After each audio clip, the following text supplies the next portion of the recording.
자, 90페이지의 행정학의 접근 방법. 오른쪽에 있는 표를 잠깐 보면요. 여러분, 우리 아까 행정의 3대 변수가 뭐였습니까? 인간, 구조가 이제 제도예요. 환경이죠. 자, 그러면 이제 행정현상을 연구함에 있어서 어떤 행정현상을 연구함에 있어서 어디에 초점을 둬서 연구할 것이냐 이거야. 공무원이라는 인간의 어떤 품성이나 행태에 초점을 둬서 연구할 수도 있고요. 행정과 관련된 제도에 초점을 둬서 연구할 수도 있고 환경과 관련해서 연구할 수도 있어요. 이렇게 이제 행정현상을 연구함에 있어서 무엇을 연구할 것이냐, 이거와 관련해서 예를 들어 인간적인 접근 방법, 구조적인 접근 방법, 환경적인 접근 방법, 이런 것들이 나오는 거죠. 자, 그리고 이제 이 무엇을이 결정됐다 그러면 이 무엇을 어떻게 연구할 것이냐. 이 어떻게와 관련해서는 크게 두 가지가 있어요. 오른쪽에 보시면 91페이지 상단에 자, 기술적 실증적인 연구가 있고, 그럼 이제 아까 실증적인 단어 나오면 실증이 과학이니까 실증적이라는 단어가 나오면 규범적이라는 단어가 있다 그랬죠? 그래서 기술적이고, 그러니까 그 일부러 영어로 써놨어. 디스크립티브라고 돼 있죠?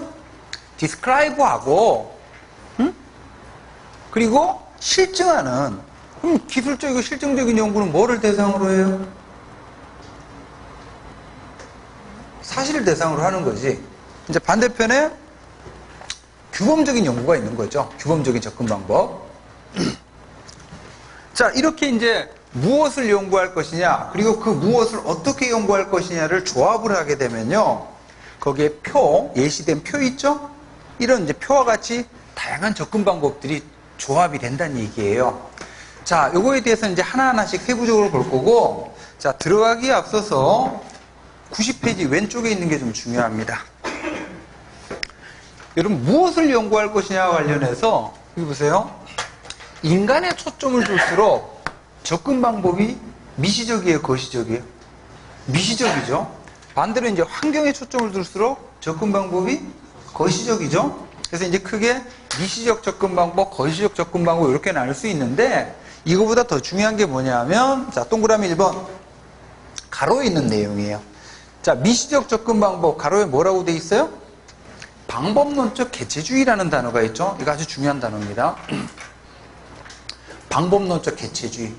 이런 방법론적 개체주의를 다른 말로 뭐라고도 하냐면 한원주의라고 돼요. 한원주의. 자, 이 방법적 개체주의하고 반대되는 용어가 뭐냐면, 자, 동그라미 1번하고 2번 서로 반대되는 화살 표시하시고.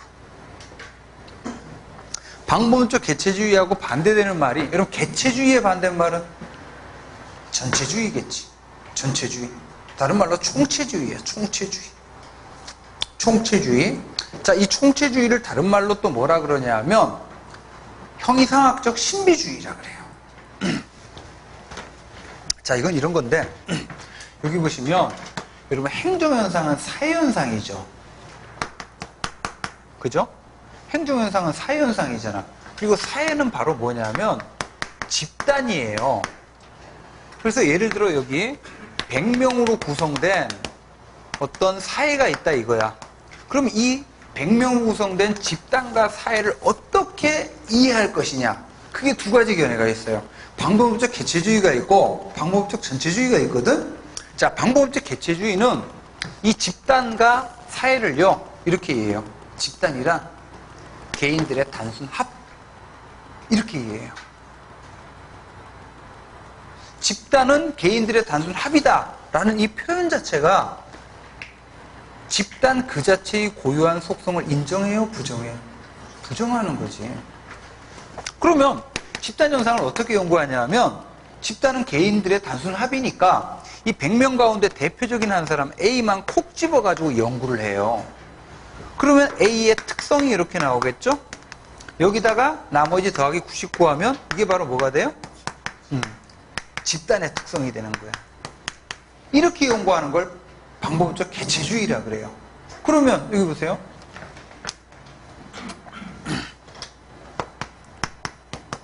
자, 집단이란 개인들의 단순 합이다라는 거죠.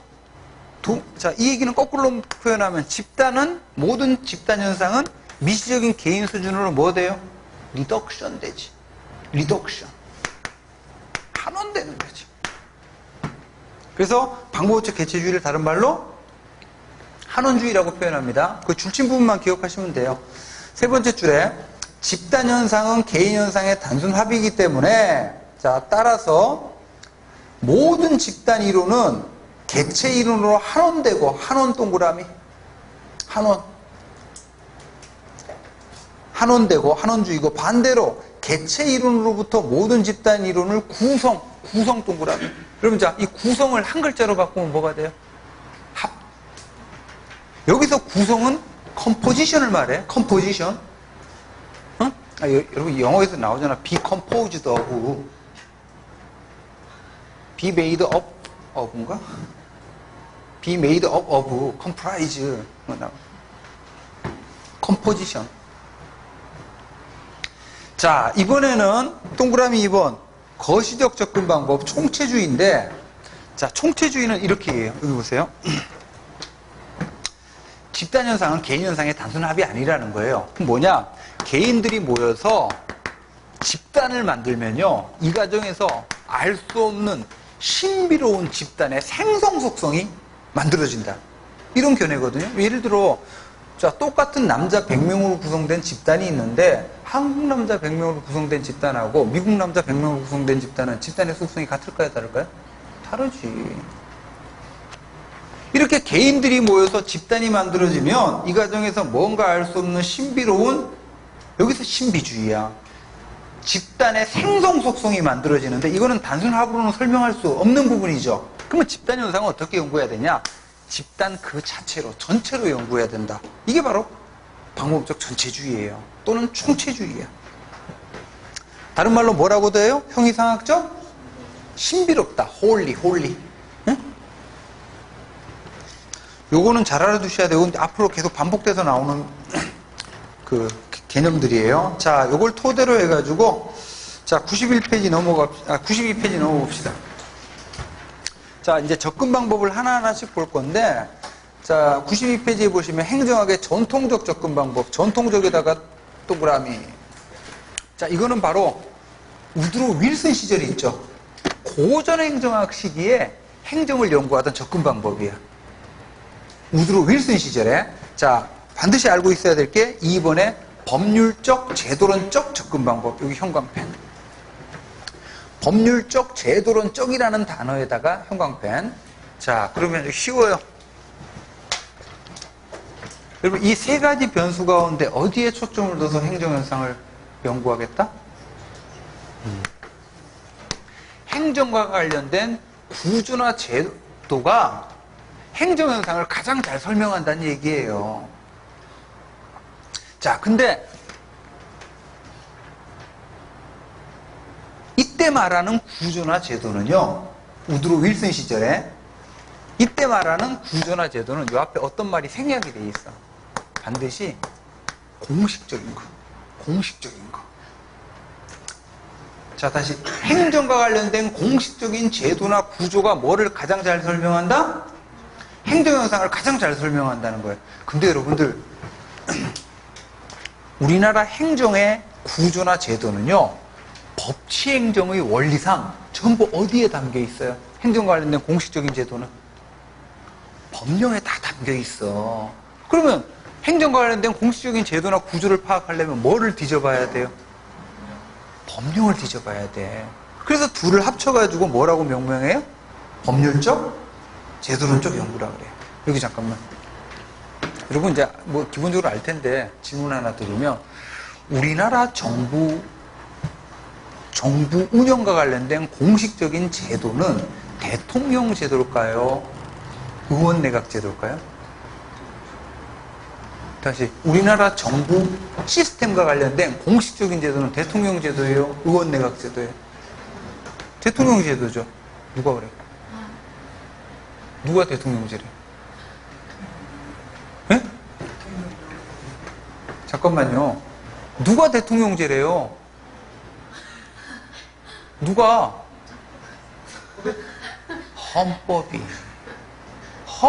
헌법에서 그렇게 규정을 하고 있다는 얘기야. 우리나라의 정부 운영과 관련된 공식적인 제도는 대통령 제도예요. 누가 그러냐고? 헌법이. 그러면 뭘 뒤져봐야 돼요? 헌법 조문을 살펴봐야지. 대통령 제도만이 갖고 있는 독특한 특징들이 있거든. 의회하고 의회하고 대통령이 별도로 구성이 되고, 대통령이 의회에 대해서 행사하는 뭐 법률안 거부권이란 이런 권한들이 있고, 이런 걸 통해 가지고 대통령 제도의 특징을 보는 거죠. 다시 우리나라 공무원 채용, 인사관리와 관련된 공식적인 제도는 실적주의예요, 역관주의예요? 누가 그래? 국가공무원법이 그렇게 규정을 하고 있어요. 국가공무원법이. 이렇게 행정을 연구하는 게 어떤 연구야? 법률적 제도론적 연구예요. 응? 이거 늦었어요? 봐, 이게 월요일부터 막 달리다 보면 이렇게 수요일이나 목요일이 좀 힘들 때니까요. 이해해요. 인강으로 보강하세요.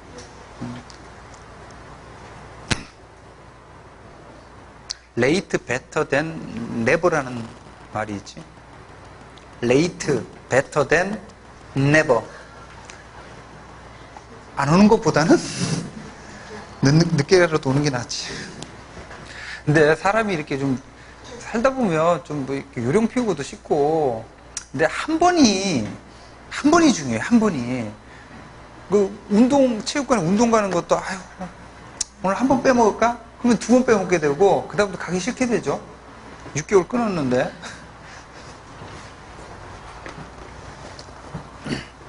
자, 그래서 정리하시면, 자, 92페이지. 자, 상단에 법률적 제도론적 접근 방법 보세요. 첫 번째 줄, 행정학 연구의 초기 접근 방법. 우드로 윌슨 시절을 말해요. 다시. 그리고 고전 행정학 자체가 뭐 중심 이론이었어요, 아까? 구조 중심이지. 고전 행정학 자체가. 그리고 이때 말하는 구조는 철저하게 무슨 구조? 공식적 구조. 비공식적 구조는 안 봤지. 비공식적 구조는 이제 인간관계로 나와가지고. 자, 행정학 연구의 초기 접근 방법으로 행정과정의 합법성 끊고, 다음에 끊고, 행정과정의 합법성 위에다가 법치행정의 원리 이렇게 써두시고요. 법치행정의 원리.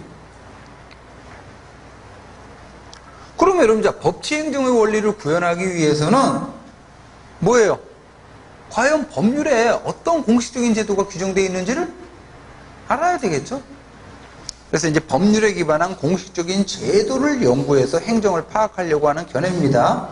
자, 이게 원래는 법률적 접근 방법, 제도론적 접근 방법 이렇게 나뉘는데, 그냥 공부하실 때 둘 퉁쳐가지고 법률적, 제도론적 접근 방법 이렇게 기억하세요. 그래서 아라비아 숫자 2번에 보시면 제도론적 접근 방법 보세요. 동그라미 2번 줄 치시면, 자, 제도론적 접근 방법에서 관심을 갖는 각종 제도가 대부분 법률에 기반을 두고 있죠? 그래서 둘을 퉁쳐가지고 어떻게 표현해요? 법률적, 제도론적 연구. 요거를 구제도론이라 그래. 구제도론 동그라미 하시고. 그럼 여러분 구제도론이 있으면 거기다 하살 표시하신 다음에 신제도론 이렇게 써주세요. 신제도론은 이제 90년대, 2000년대 와가지고 이제 나오는 거고. 자, 양가로 3번. 자, 이게 이제 우드로 윌슨 시절에 주로 연구하던 행정의 접근 방법인데, 근데 여러분들 어떤 문제가 있어요?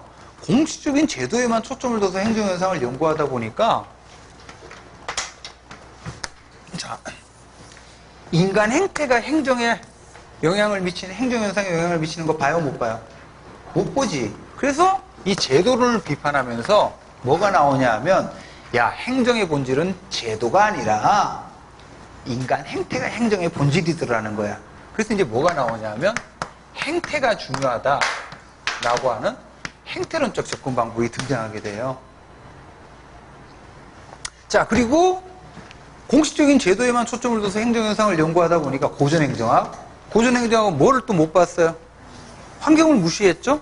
자, 그러다 보니까 야, 행정에 중요한 영향을 미치는 거는 제도가 아니라 환경이 중요하더라 라고 하면서 이 제도론 비판하면서 생태론적 접근 방법이라는 게 이제 등장을 하게 돼요. 전부 다 등장하는 시기는 비슷해. 둘 다 한 40년대 후반인데 둘 다 뭘 비판하고 나온 거예요? 이제 전통적인 접근 방법인 법률적 제도론적 접근 방법. 이제 이런 용어들을 자꾸 여러분들이 입에 익어야 돼요. 법률적 제도론적 접근 방법을 비판하고 나온 거지. 그래서 자, 양가로 3번 보세요. 한계, 제도론적 접근의 한계.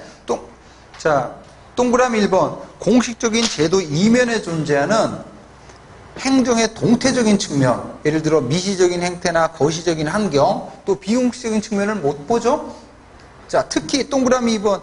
2차 세계대전 후에, 여러분, 자, 아까 미국에서 발달된 정치행정 제도를 후진국에 이렇게 수출을 했잖아요. 수출할 때는 어떤 관점에 근거해서 제도 수출을 했을까요?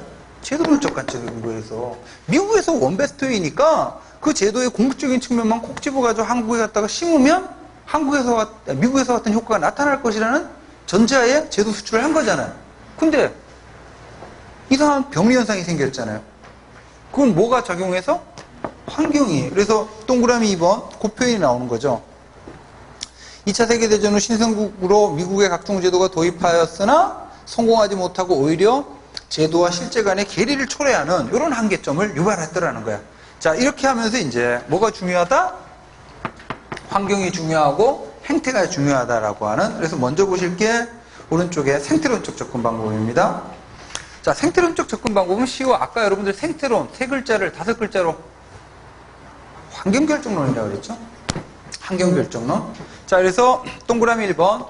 행정을요, 하나의 유기체로 봐요. 유기체 체크. 오가닉 시스템.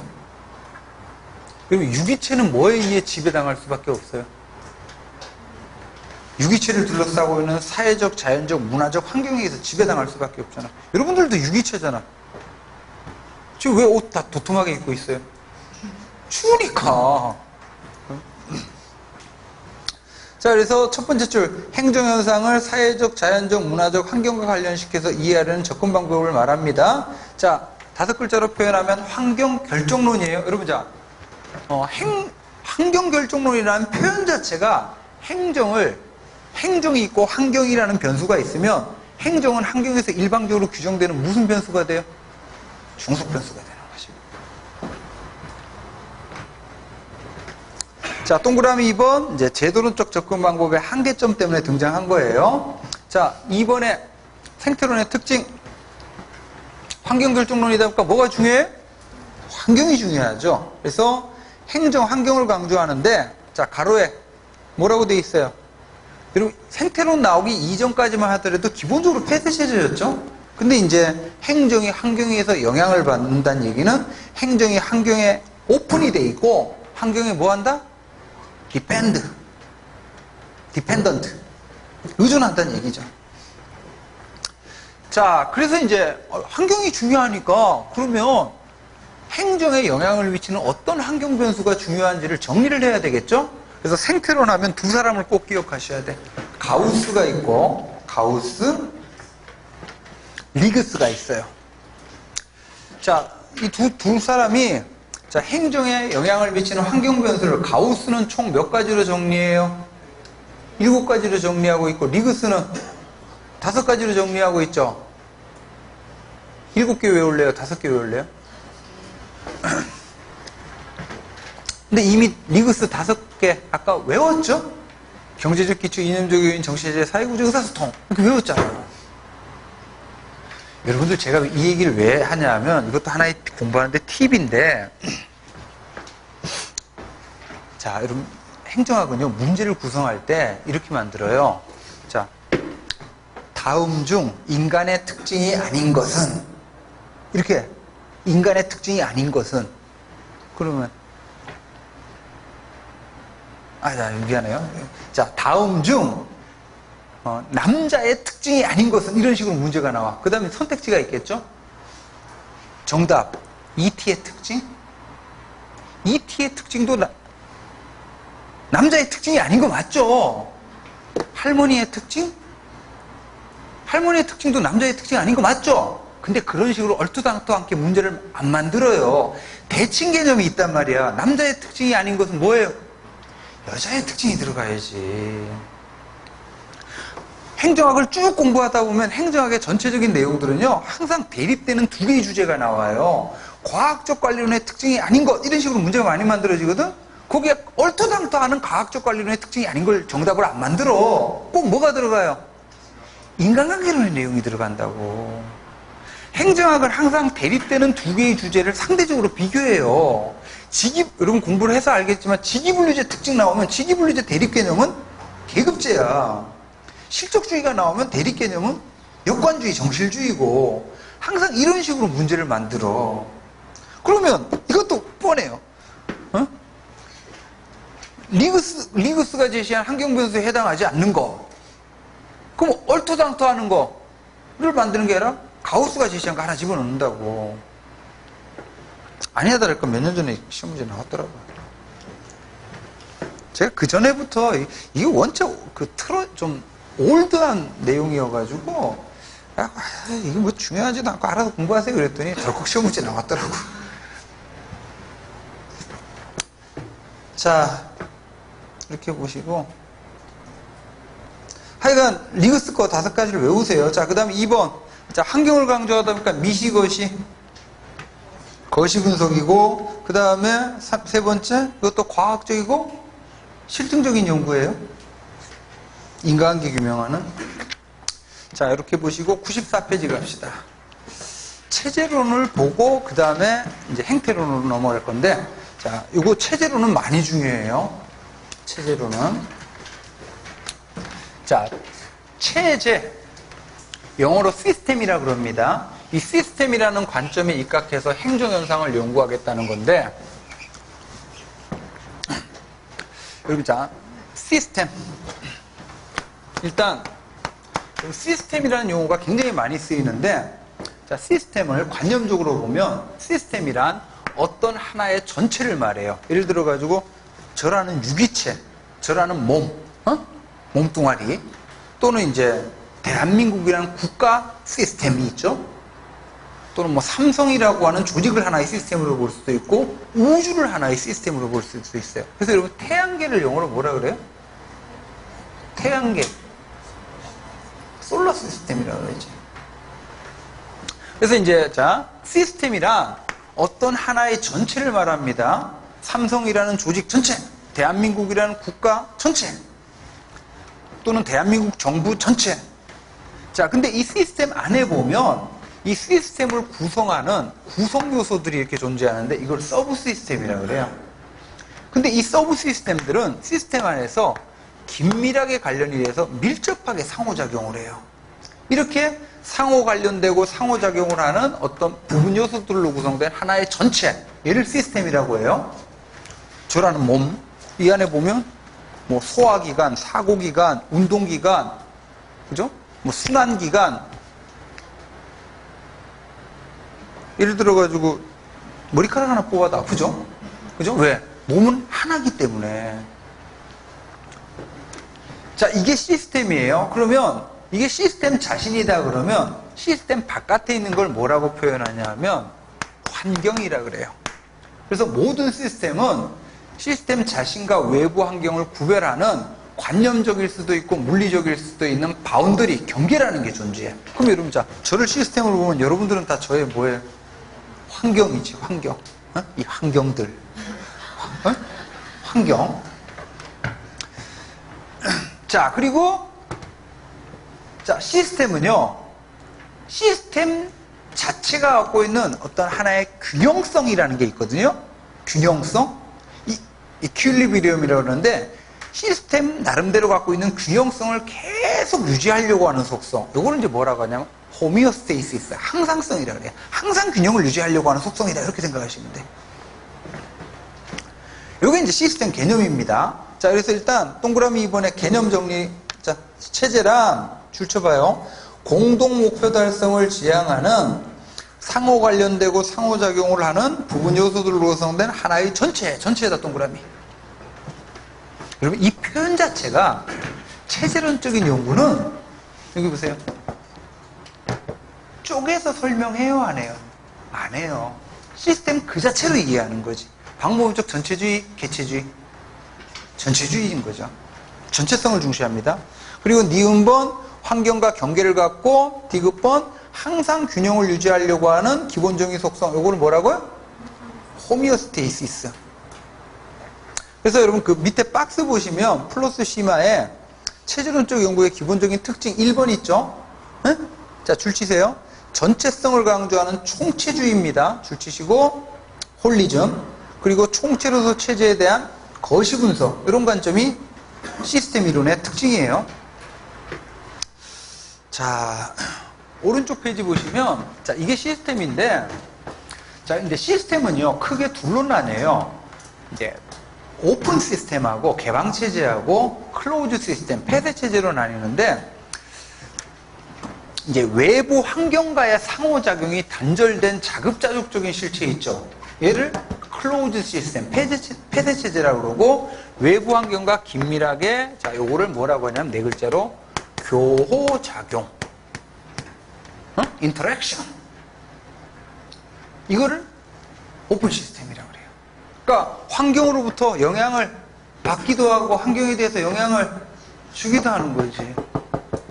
자, 이렇게 이제 개방체제, 폐쇄체제 이렇게 나뉘는데, 여러분 우리 앞서서 과학적 관리론, 인간관계론 이런 것들은 전부 다 어떤 관점? 폐쇄체제 관점이었다 그랬죠. 자, 근데 여러분들 이렇게 개방체제, 폐쇄체제로 나뉘는데 특별한 말 없이 시스템이다 그러면 대부분의 시스템은 무슨 체제예요? 개방체제예요. 여러분 저는 지금 여러분하고 뭘 하고 있는 거예요 지금? 저 혼자 지금 날뛰는 거예요? 아니죠? 여러분들과 지금 교호작용, 상호작용이라는 걸 하고 있는 거지. 자, 그래서 특별한 말 없이 시스템이다 그러면 개방체제를 말합니다. 자, 그래서 양가로 1번은 중요해요. 자, 그러면 개방체제가 외부 환경과 어떻게 상호작용하느냐, 이걸 잘 설명하는 이론이 있어요. 줄 치세요. 이스턴의 투입산출 모형이라 그래. 이스턴의 학자 이름 데이비드 이스턴 투입산출 모형. 자, 이건 좀 중요한 이론인데 그 그림으로 좀 이해하시면 돼요.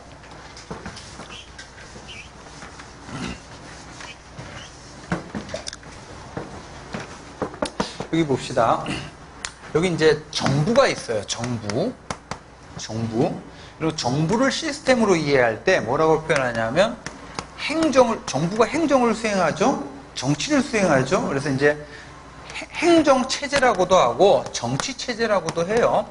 근데 행정체제라고 봅시다. 근데 여기 정부가 이렇게 있다. 그러면 얘가 하나의 시스템인 거지. 자, 그러면 정부 바깥에 있는 거, 행정체제 바깥에 있는 건 뭐겠어요? 환경이지, 환경. 어? 그래서 이제 체제에 대해서 환경이라는 말을 쓸 수 있고, 그러면 정부에 대해서는 환경은 뭐가 돼요? 사회가 되는 거죠, 사회가.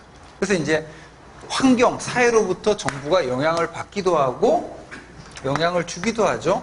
이 영향받는 측면을 뭐라고 하냐면, 인푸트라 그래요. 그리고 이제 영향 주는 측면을 아웃푸트라 그러는데, 자, 여러분, 인푸트에는 두 가지가 있어요. 이거 꼭 외우셔야 돼. 요구라는 게 있고, 지지라는 게 있거든요. 자, 요구는 뭐냐면 이런 겁니다. 이 사회에 무수하게 많은 뭐가 생겨나요? 사회 문제가 생겨나요. 사회 문제가. 이 사회 문제를 누구한테 해결해달라고 요구하는 거예요? 정부한테 해결해달라고. 그래서 뭐 각종 민원 제기라든지 또는 뭐 기업들이 지금 우리 기업하기 힘듭니다. 뭐 이런 이제 각종 요구들. 자, 그러니까 쉽게 말해서 요구는 이 앞에 사회 문제 해결 요구 이렇게 생각하시면 돼요. 사회 문제 해결 요구. 그러면 사회 문제를 해결해달라는 요구가 사회로부터 정부로 들어가죠. 그러면 정부는 이거 맨 땅에 헤딩해가지고 문제 해결해? 아니죠. 이 문제를 해결하려면 뭐가 필요해요? 인적, 물적 자원이 필요할 거 아니에요. 그래서 여러분이나 제가 사회가 정부한테 어떻게 해요? 세금 내주죠. 또 군대 끌려가 주죠. 인적 물적 자원, 정신적인 지지 이런 걸 이제 제공하는 걸 서포트 지지라 그래요. 다시 투입에는 두 가지가 있습니다. 요구, 두 번째 지지. 자, 이렇게 이제 요구와 지지라는 인풋가 사회로부터 정부로 들어가면요, 이 행정체제 내에서 뭐가 이루어지냐면 컨버전, 가공 과정이라는 게 이루어져요.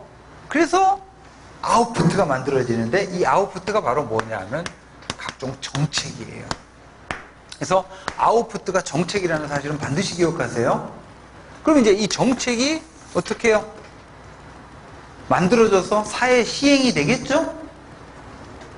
뭐 이번에 9.13 지금 부동산 아파트값이 막 자꾸 오르는, 아파트값 올라봐야 뭐 가진 집 여러 채 갖고 있는 사람만 좋고, 뭐 젊은 세대들은 낙담만 하게 되고, 그럼 미래에 대해서 희망은 그냥 절망만 갖게 되고 사회 문제가 된다고. 그러니까 이제 아파트값 폭등의 문제를 잡아라라는 요구가 사회로부터 들어온 거죠. 그래서 이제 고민 해가지고 정책 결정해가지고 이제 9.13 대책이라는 이런 대책들을 내놓은 거죠.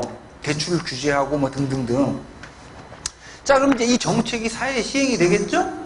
그럼 이제 시행이 되면 잘 됐으면 잘 됐다, 못 됐으면 못 됐다, 이제 다시 평가받아서 재투입이 이루어져요. 요거는 이제 뭐라고 하면 피드백이라 그래. 활유. 이런 식으로 상호작용을 한다는 얘기예요. 그래서 여러분 이 투입 산출 모형은 나중에 자, 아웃풋가 뭐다 반드시? 그래서 이제 이게 정책을 설명하는 대표적인 이론이기도 해요. 정책학할 때 이게 기본 이론 틀이에요. 자, 그 다음에 양가로 2번 중요합니다. 자, 체제의 기능 형광펜으로 AGIL. 자, 여기서는 이제 어떤 학자가 나오냐 하면 탈코트 파슨즈라는 학자가 중요해요. 파슨즈. 자, 이 파슨즈라는 학자가 이제 일종의 구조기능주의라고도 하는데요. 자, 이 파슨즈라는 학자는 시스템이라면, 예를 들어 뭐죠, 아프리카 부족 사회도 시스템이고 미국이라는 사회도 시스템이죠. 그래서 시스템이라면 시스템으로서 생존하고 유지되고 발전하기 위해서 반드시 필수적으로 4가지의 기능을 수행한다고 봐요. 그게 유명한 AGIL이라는 거거든요. 자, A는 어댑테이션의 약자입니다. 자, 이런 거죠. 체제 바깥으로부터 자원을 받아들여 가지고 체제 내부를 먹여 살리는 기능이야. 그래서 대한민국을 하나의 시스템으로 본다 그러면 이 A 기능은 경제제도가 이 기능을 담당을 해요. 그 다음에 G는 골 어테인먼트의 약자입니다. 목표 달성. 그래서 체제가 나가야 할 목표를 세우고 체제 구성원들을 그 목표로 이끌어가는 기능이 G의 기능이지. 자, 대한민국을 하나의 시스템으로 본다 그러면 바로 G는 정치가 담당을 해요. 그 다음 I는 인티그레이션. 이제 체제 내부의 구성 요소들 간에는 다툼이 있을 수 있죠. 이걸 이제 해결하는 기능인데, 이제 사법이나 경찰이 이 기능을 하게 되고, 그 다음 L은 레이턴트 패턴 메인티넌스라고 해서, 레이턴트 잠재돼 있죠. 패턴 형태, 유형, 메인티넌스 유지. 그래서 잠재적 유형 유지 및 긴장 관리라 그러는데, 대한민국만이 갖고 있는 독특한 정체성이 있죠. 이걸 어떻게 해요? 계속 유지 전승하는 거지. 여러분, 제가 만약에 한국 사회에 안 태어나고, 지금 똑같은 유전자인데 만약 태어난 장소가 한국이 아니라 미국이고 거기서 교육받고 거기서 자랐더라면 저의 정체성과 마인드는 뭐예요? 미국 사람 마인드지. 그러니까 사회 자체가 갖고 있는 뭐가 있다는 거예요? 고유한 정체성, 아이덴티티가 있다는 얘기예요. 이거를 계속 유지전승하는 기능인데, 요거는 교육 문화가 이 기능을 담당을 해요.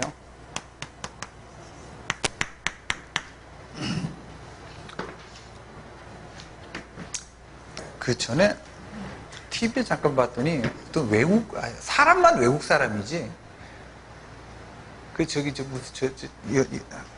하일인가? 하일? TV에 이렇게 나오는 사람, 원래 미국인이었는데 부산 사투리 쓰는 하일이라 그래? 하일 아니에요? 예? 아, 로버트 할리인가? 아, 한뚝배기 하실래요? 뭐 이런 사람들.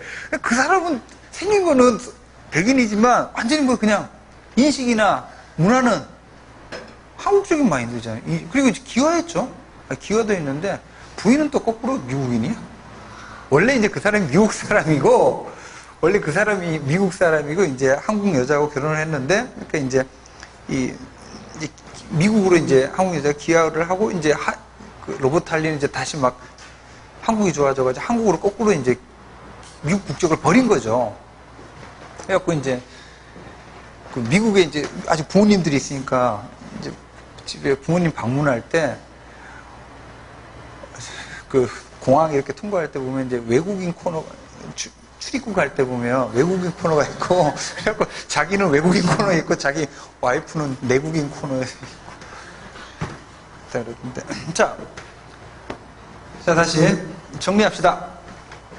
시스템이라면 반드시 몇 가지? 4가지. 이걸 필수적 기능이라 그래요. 자, 그러면 이거 보세요. 이걸 이제 구조기능주의라 그러는데, 시스템이라면 반드시 4가지 기능을 수행을 해야 되죠. 그죠? 그지? 그러면 그 시스템 내부를 들여다보면 그 모습과 형태는 다르겠지만 그 각각의 기능을 수행하는 뭐가 반드시 존재할 수밖에 없어요? 구조가 존재할 수밖에 없어요. 이걸 구조기능주의라 그래. 자, 그러면 동그라미 1번 보세요. 95페이지 하단에 동그라미 1번. 자, 동그라미 1번. 모든 체제에는 4가지 기능을 수행하는 뭐가 존재합니까? 하위 체제, 구조나 제도가 존재한단 말이야. 자, 존재하며 그 다음부터 형광펜. 기능적 요구에 맞게 구조도 분화가 된다. 이 표현. 기능적 요구에 맞게 구조도 분화가 이루어진다. 여기 형광펜 하시고 요거를 화살표 다음에 가로에 5글자로 필수다양성이라고 그래요. 필수다양성 줄쳐주세요. 여러분 여기 잠깐 보시면 여러분들 조선시대도 국가 시스템이죠. 지금 현재 대한민국도 국가 시스템이죠. 그러면 조선시대나 지금 현재 대한민국이나 4가지의 필수적 기능을 수행을 하죠. 근데 조선시대에는 환경으로부터 들어오는 기능적인 요구가 단순했어요? 복잡했어요? 단순했지. 조선시대는 사회 자체가 단순한 사회다 보니까 환경으로부터 들어오는 요구 자체도 단순해요. 그러면 체제는 뭐냐면 환경적인 요구에 맞는 아웃풋을 내놔야 돼. 요구에 맞는 아웃풋을 내놔야 환경으로부터 정당성을 인정받거든요. 그러면 환경적인 요구가 단순하니까 구조 역시 어때요? 단순해요. 그래갖고 정부 구조가 조선시대는 6조면 됐어요. 6조. 이호, 예병, 형공. 하지만 오늘날 정부 구조는 어떻습니까? 18부 몇 초더라? 4초?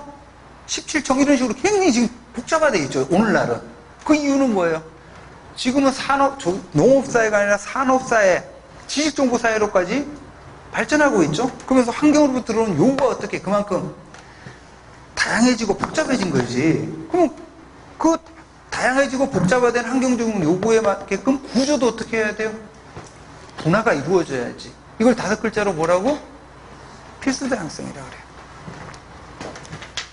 여러분들 저것도 생각하시면 돼. 이 필수다양성 보면 여러분 그 초딩 때는 신발 뭐만 있으면 생활하는데 지장 없어요. 초딩 때. 운동 안 짜기면 되지, 초딩 때. 하지만 여러분 직장인이 되고 성인이 되면 어떻게 해요? 활동이 다양해지죠. 회사 갈 때는 구두 신고, 일요일날 조기 축구 갈 때는 축구화 신어야 되고, 또 토요일 오후에 등산 갈 때는 어떻게 해야 돼? 등산화 신어야 되고, 비 올 때는 또 레인부츠 신어야 되고. 근데 그 레인부츠는 잘 신어야지. 그거 잘못 신으면 수산시장 아주머니 빌라죠. 그게 바로 필수다양성이다. 이렇게 생각을 하시면 돼요. 자, 이렇게 보시고 동그라미 2번 줄 치시면 국가들 간의 행정체제 비교 연구의 일반적인 틀을 제시한다. 자, 여러분 이 구조기능주의가요. 구조기능주의가 아까 리그스의 사회 사문론 있죠. 그래서 잠깐 돌아오시면 82페이지 돌아오시면 82페이지 리그스의 비교행정론하고 양가로 1번 뭐라고 되어 있습니까? 사회사문론 땡땡하고 뭐라고 되어 있어요? 구조기능주의 분석에 의한 일반체제 모형이라고 되어 있죠? 그죠? 자, 돌아오세요. 95페이지. 자, 국가들 간의 행정체제 비교연구의 일반적인 틀을 제공한다. 자, 지금 1950년대 비교행정, 즉 국가들 간의 행정을 비교해야 되는데 자, 미국이라는 사회하고 아프리카 부족 사회를 비교 연구해야 돼. 근데 모습과 형태가 너무나 다르잖아요. 그럼 과연 어떻게 비교 연구할 거냐 이거야. 자, 미국이라는 사회든 아프리카 부족 사회라는 사회든 바로 뭐라는 거예요? 시스템이라는 거야. 그럼 시스템이라면 반드시 뭐를 수행해요? 네 가지 기능을 수행을 하고, 그래서 기능을 파악한 다음에 그 기능을 수행하는 구조를 찾아가지고 비교를 하면 비교 연구가 적절하게 되는 거지.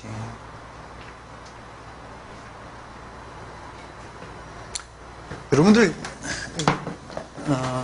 여기에 자, 사람이 이렇게 있어요. 사람이 있고 물고기가 이렇게 있어. 어류가 있어. 어류.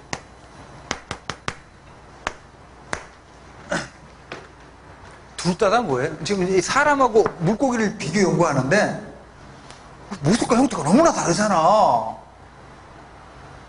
그럼 먼저 자, 예를 들어가지고 뭐 사람하고 물고기를 비교 연구한다. 사람은 숨을 쉬죠. 사람은 이제 숨을 쉬는 이 호흡기관이 어디에 있어요? 얼굴에 있잖아, 얼굴에. 그죠? 얼굴에 있고 이게 들어가가지고 폐에서 이 산소를 흡입하잖아. 그죠? 그래서 이제, 아, 사람 가슴 여기에 이제 폐가 있구나. 해가지고, 아, 물고기 여기 뒤져보면 있어요, 없어요? 없지. 물고기는 인간의 그러니까 포유류의 폐 역할을 하는 게 뭐예요, 물고기는? 아가미잖아, 아가미. 그러니까 먼저 구조를 보는 게 아니라 뭘 먼저 보자는 거예요? 기능을 먼저 보고 그 기능을 수행하는 구조를 찾아가지고 비교 연구를 하게 되면 비교 연구가 적절하죠. 응? 인간이든 물고기든 산소 없으면 살아요, 못 살아요? 못 살죠. 그럼 물고기가 어떻게 산소를 흡입해요? 인간은 이제 공기 중에 있는 산소를 흡입하는 거로 패고, 물고기는 물속에 용존산소가 있잖아요. 그걸 이제 아가미에서 이제 흡입을 하는 거죠. 야, 어떤 저희 미국의 스타트업 기업이 기발한 걸 만들어 놨던데, 아직 시판되는지 모르겠는데, 야, 우리 그 스쿠버 다이빙 같은 거 할 때, 이렇게 산소통이 아닙니다. 산소통은 산소만 들어있지, 산소만 마시면 죽어요. 공기통이지, 공기통. 근데 그거 메고 들어가잖아. 근데 그게 이제 뭐 지속 기간도 얼마 안 되고 또 무게도 엄청나죠. 근데 스타트업 기업이 요만한 건데 입에 그냥 딱 무는 거예요. 물고 들어가는 건데 산소가 들어가 있는 게 아니고 물속에 있는 용존산소를 이걸 통해서 아가미가 되는 거지. 아가미가. 모르겠어요. 시판은 되는지. 자, 다시 95페이지 맨 밑에 줄 보세요. 95페이지 밑에서 세 번째 줄 보시면 따라서 다음부터 찾았습니까? 따라서 국가들 간의 행정체제 비교 연구에서 먼저 뭐를 파악해요? 기능을 파악하여 비교하고 기능을 수행하는 구조나 하위체제, 이걸 기능적 상응치라고도 해요. 이거를 비교하게 되면 비교 연구가 적절하게 이루어지는 거지. 하나만 더요. 여러분, 한국 행정하고 독일 행정을 비교 연구한다. 한국에도 대통령이 있어요. 대통령이라는 직제가 있습니다. 독일에도 대통령이 있어요. 한국에 프레지던트가 있네? 독일에 프레지던트가 있네? 둘을 비교 연구하면 비교 연구가 적절해, 부적절해? 부적절하죠. 왜냐? 독일에서 대통령은요, 그냥 명목적인, 형식적인 국가 원수에 불과해요. 일종의 북한의 김영남이라고 요즘에 TV 나오는. 응? 그러면 독일의 대통령, 독일에서 한국의 대통령 같은 존재는 누굽니까? 총리지, 총리. 그러니까 독일은 의원내각제 국가고 한국은 대통령, 그러니까 이제 제도를 볼 것이 아니라 먼저 기능을 본 다음에 그 각각의 기능을 수행하는 이제 구조를 찾아가지고 비교 연구를 해야 비교 연구가 적절하게 이루어진다고 보는 거죠. 자, 이건 좀 중요한 것들이에요. 자, 96페이지. 자, 개방체제의 특징이라고 나오는데, 특징. 자, 여기서는, 자, 동그라미 1번, 항상성을 갖죠. 항상성. 자, 그리고 자, 항상성이라는 것 자체가 항상 균형을 유지하려고 하는 속성. 자, 근데 개방체제는 외부 환경과 상호작용을 하죠. 그래서 균형은 균형인데, 동태적 균형, 변화 속의 균형을 추구한다는 얘기예요.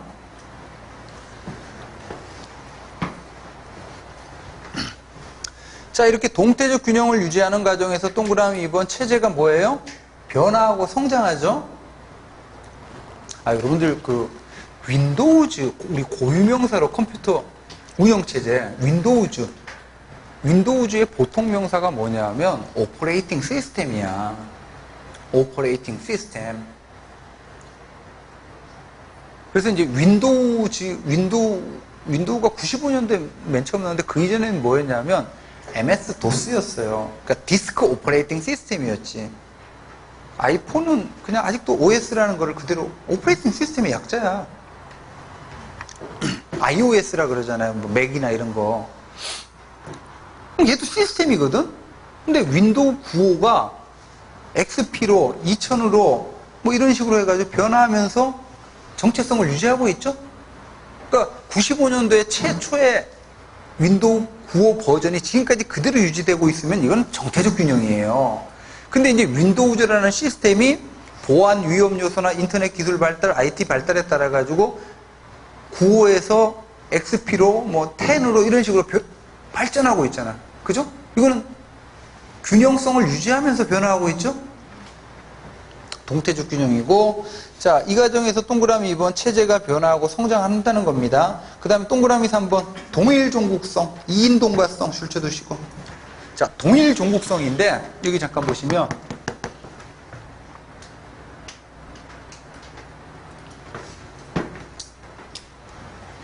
여기까지만 좀 하고 싶시다. 동일 종국성. 여러분들 그 시스템 이론은 거시 분석이거든요. 그래서 인풋가 컨버전을 거쳐서 아웃풋이 만들어진다라고 이렇게 설명할 뿐이지 여기서 컨버전이 구체적으로 이루어지는 거는 쪼개서 살펴보지 않아요. 그래서 이제 이 체제론에서는 이 컨버전이 이루어지는 과정을 뭐라고 하냐면 블랙박스다, 암흑상자다라고 표현을 해요. 자, 그러다 보니까 여기 보세요. 어떤 인풋가 들어오면 컨버전이 이렇게 이루어질 수도 있고 이렇게 이루어질 수도 있고 이렇게 이루어질 수도 있죠. 하지만 최종적인 경로는 목표 상태는 어떻게 해요? 같아지는 거지. 요거를 동일 종국성, 등종국성이라 그래. 그러면 이 동일 종국성, 등종국성이 뜻하는 바는 자, 체제 내의 전환 과정에 있어서 원베스트 웨이는 있다 없다? 없다는 거죠. 원베스트 웨이를 부정하는 겁니다.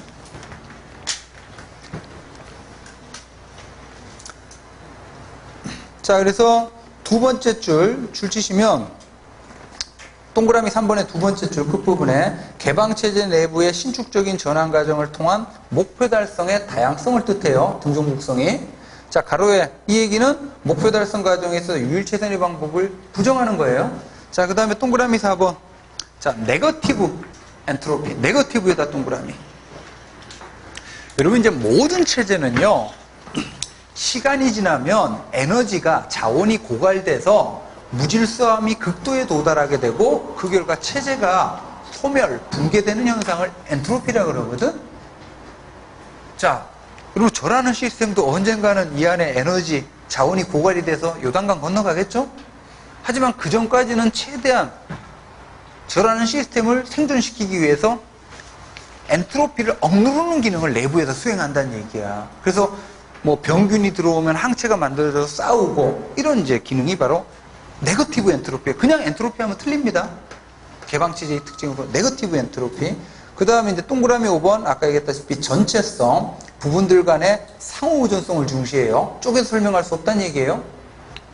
그 다음에 6번에 구조와 기능의 다양성, 아까 얘기했던 필수 다양성이고, 이러한 과정에서 체제가 진화를 해나가는 거지. 자, 여기까지 해서 개방체제의 특징 정리하시고, 한계점은 여러분들이 좀 읽어보세요. 자, 여기까지 보셨고, 잠깐 쉬었다가 98페이지 행태론 봅시다.